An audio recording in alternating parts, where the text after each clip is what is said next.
All right, so I had planned to work on the roundhouse and turntable today, but then I realized I hadn't finished the 082 and 72s.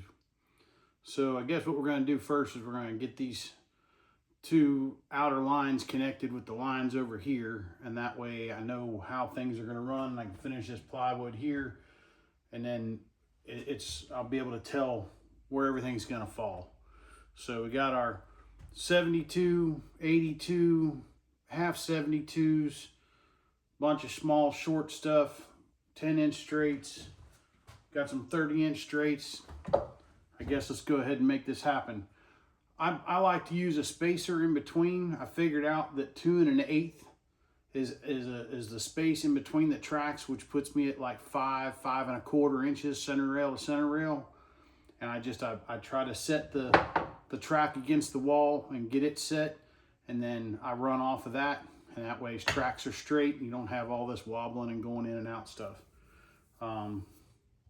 So before we get started on all that, so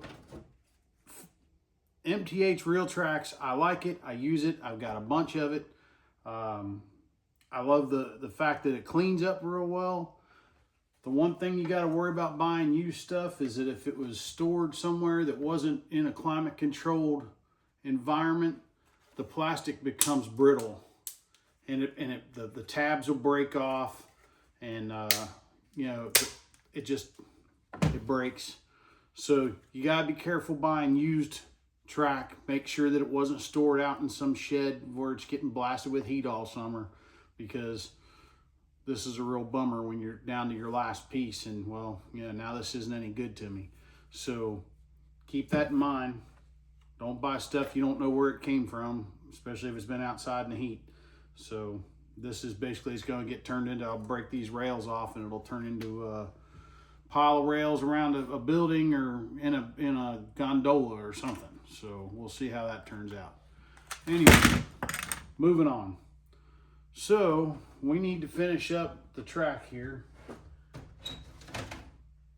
And even still, all I'm doing is laying track and tacking it down to make sure that I get all the bench work built properly.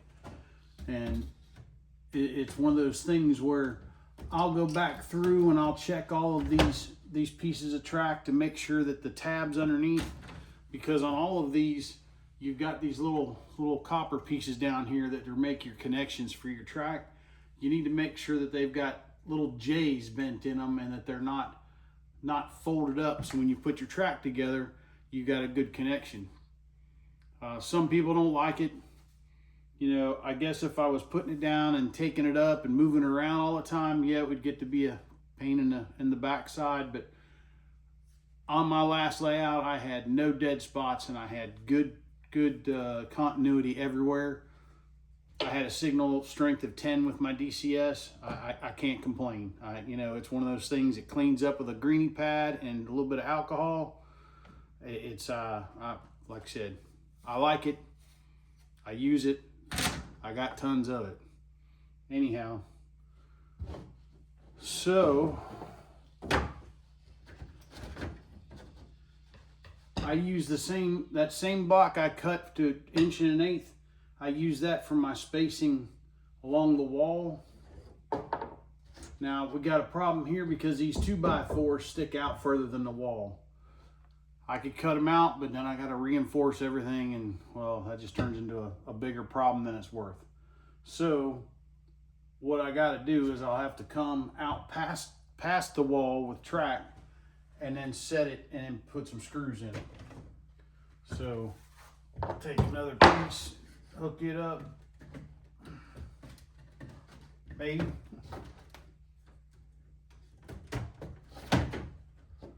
Hook that up, and then I'll space off of the wall, which puts me straight with it how it is on the other side. Well, actually it doesn't. Now that I'm thinking about it, I need a piece of plywood.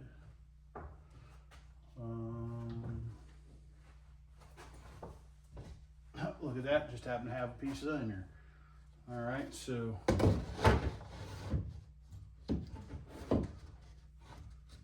put that piece of plywood in there so we've got the same spacing as the other side. So now I'll do that right there, and I'll tack this one down.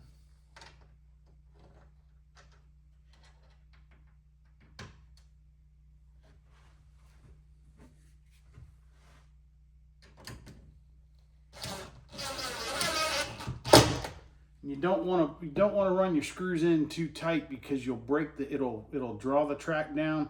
It kind of bows it, and it'll crack the plastic, and then it's a pain in the rump to get back out. So just zip it down, just make it tight, and we'll come down here on this other end. Same thing, spacers in there, and we just make sure that we got that track set, and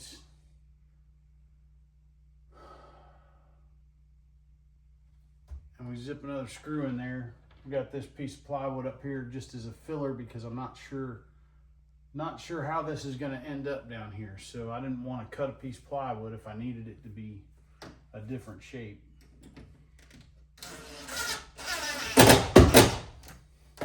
All right, so now we got the outer one set. We can put the inner ones in here. Same thing, gonna hook those up. And we just put that block in there. And that'll give us our spacing in between the tracks. So that 2 1/8 block in there puts us exactly 5 inches. Exactly 5 inches center rail to center rail. You really don't need that much space in between the tracks on a straight line, because the engines aren't swinging. In the curves, you need to have at least 5 inches. I like to go 5 1/4, 5 1/2 if it's possible, to give yourself about a 1/2 inch. Even with these the big boy and the Yellowstone and the M1, it gives you about a 1/2 inch of clearance. They look like they're going to hit, but they're actually they're still going to be fine, but they're close. So again, put that in there. I just run that down, make sure that we're good. We're straight. We'll tack this piece down too.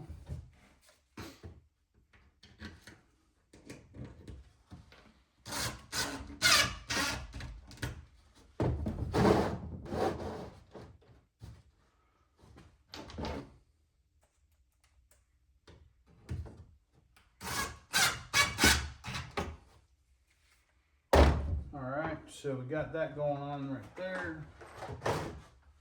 So now we got to figure out, I think I might have gone too far with this outer rail. I don't know that I'm going to be able to get past this. Maybe. Let's see. We'll hook it up and see what it looks like. So, if she's swinging through there, I don't know if that's going to work, because that's only about 2 1/2 inches. But the cool thing is, we have a test subject. Be right back.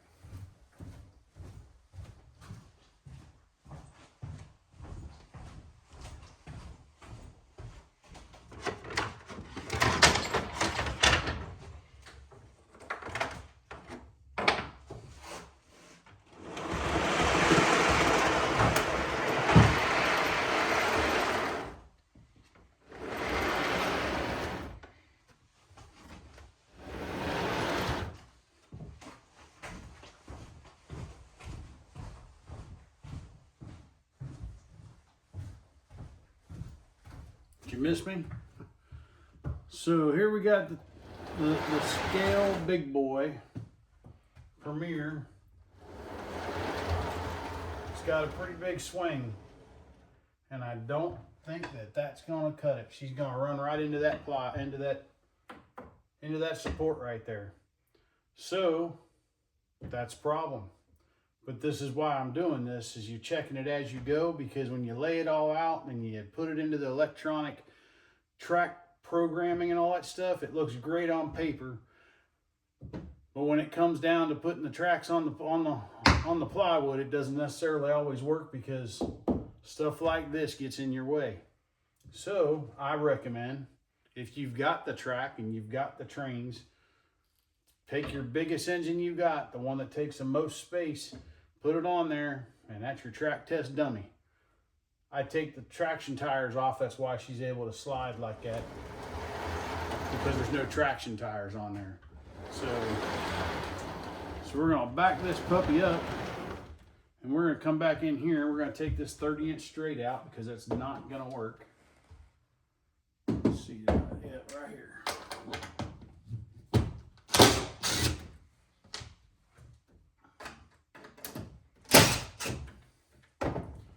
So we're going to take this 30-inch straight out of here. Get that 8 off. Leave that over there. Take that straight out. Then we're going to have to figure it out. So let's see. Well, that one's no good. There's another piece that's got broken tabs on it. Some of that you can use, you know, if the tabs are broken, but the track is still in good shape, and you're going to put it down on a permanent layout, you can screw it down and it still works. These pieces are, you know, maybe. So we'll set them to the side, and if I really need them, then I can screw them down. But, you know, you end up losing these plastic tabs on the ends too. They become brittle, and then they break off. So if you're putting it down and you're not screwing the track down, then it doesn't, you know, it doesn't lock into place, so you have to screw it down. All right, so we've gone from a 30-inch straight to 2 10s.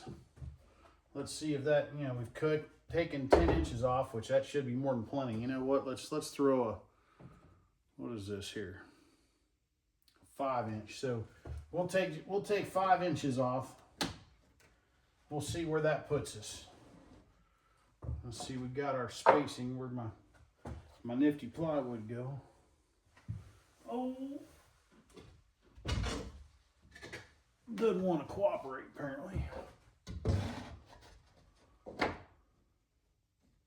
it like that.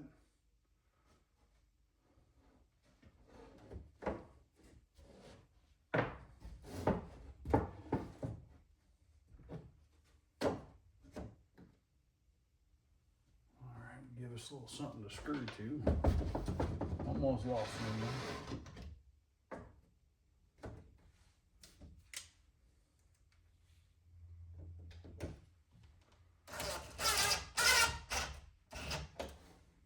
All right.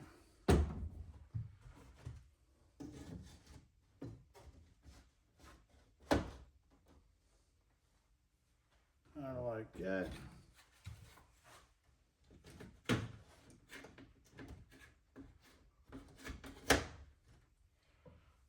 So that solves our problem. I probably could put another piece of short track in there if I wanted to, but let's see, we may have to take more of that out to get this curve to meet up over on this other side. So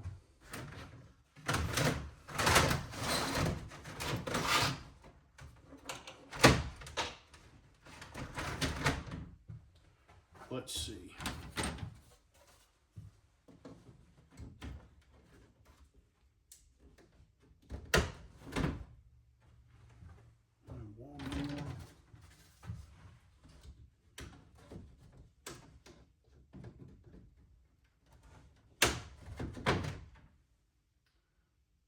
Yeah, see, I think we need to put, well, let's look at this. Let's see.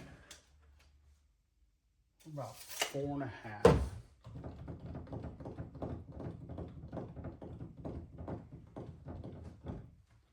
Let's see if we put a shorty in there. Let's see if that helps. The length back here. We'll try one of the short ones. This is a 4 1/4. No, the smallest one I got. I guess it is. Used up all the 3s.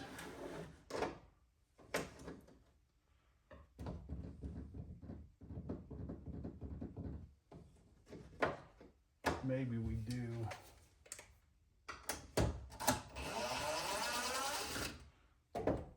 This is where having the track and being able to play with it, try and figure out what the size is you need. So I'm going to put two 4 1/4s together.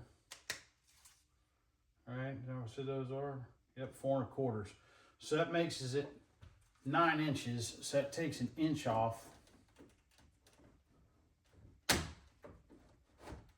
That takes an inch off of what we had before with it.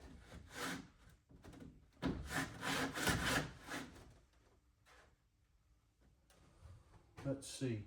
Now that might be perfect.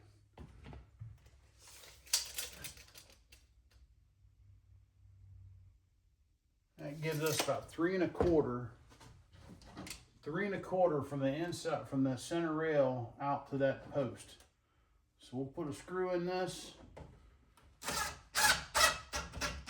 just to hold it in place. We'll bring the big boy up in here and we'll see what she does. She don't like the spacer. Or plywood.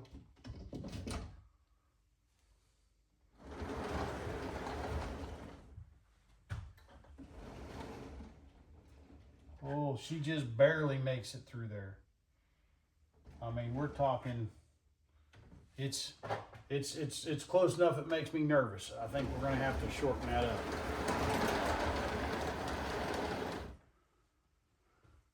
So,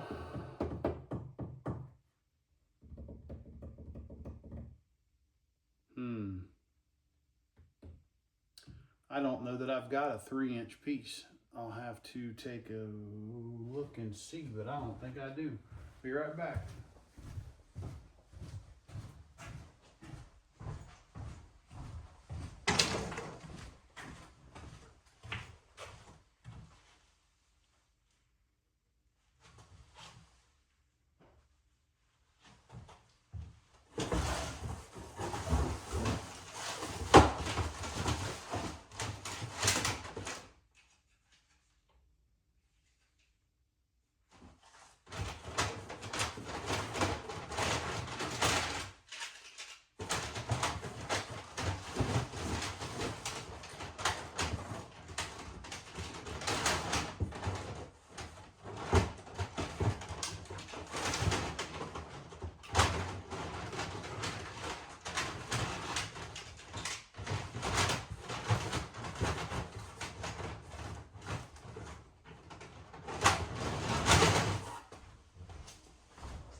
And you know what? My buddy Mark Matthews saves a day. He sent me a whole box of track that he had.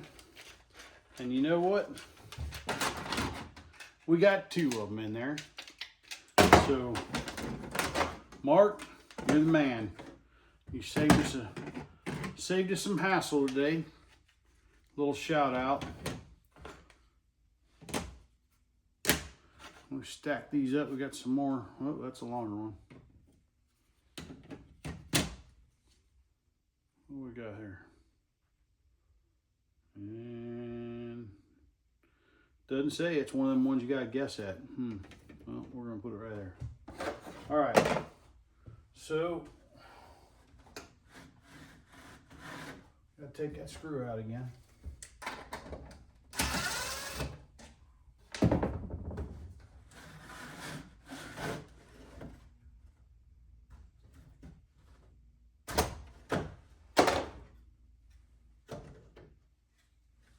So here's what I was talking about with one of those J's. It's not bent right. Got to bend that puppy down a little bit. No, still not quite far enough.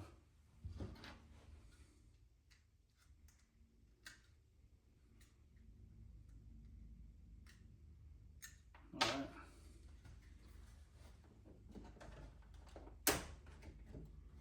That right there.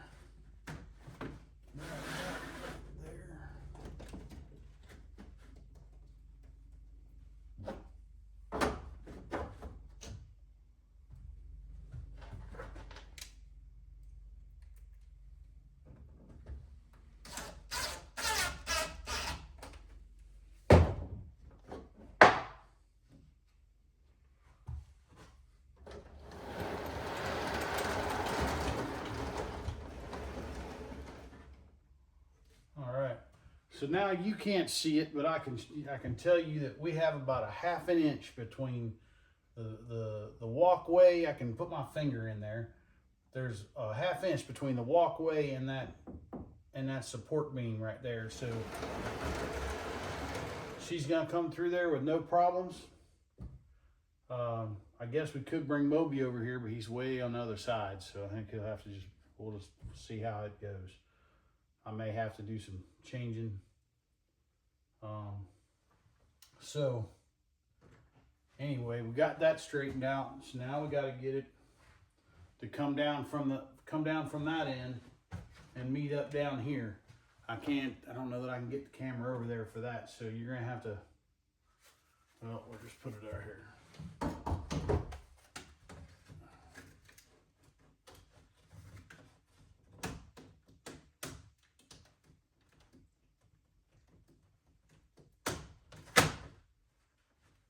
Like that. Get our spacer.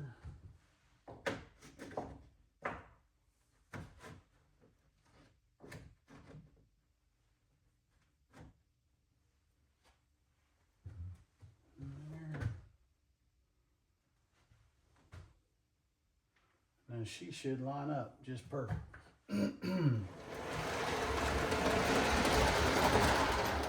So that weren't so bad. All right, so now this inside track should be a 72. That's what I was running in here, but I might just make it an 82. Well, let's see. We'll try it out. We'll see what happens.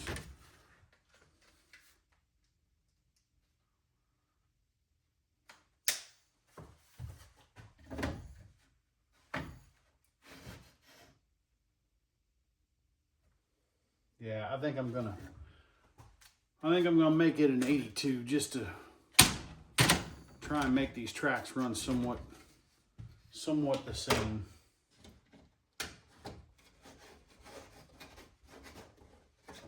So it needs to come roughly to about there.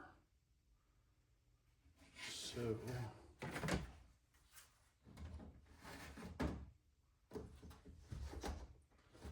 put a 10.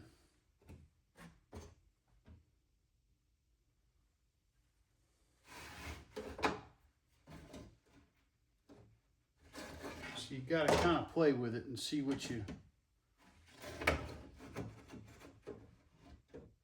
it falls out. Now that might work right here.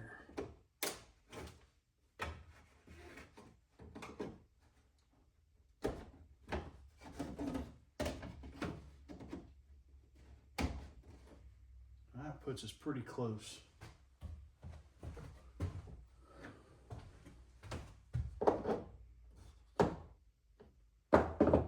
Screwed that down a little premature there, I think.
when she gets in this curve down here, it's going to be a little bit further apart.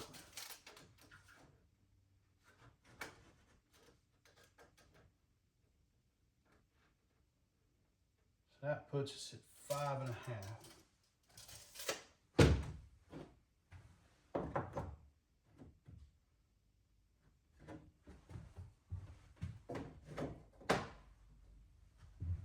Forgot to tack this back here.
All right, so that puts us at 5 inches center rail to center, actually 5.5. Isn't that what I said, 5.5? Yeah, 5.5 center rail to center rail, which no matter what's running on that inside, they are not going to touch each other. They're going to be at least a 1/2 inch at the furthest, with the biggest engines running through here. They're going to have a 1/2 inch of clearance if they're both running in the same direction. So I think that that's about got it for this right here. We can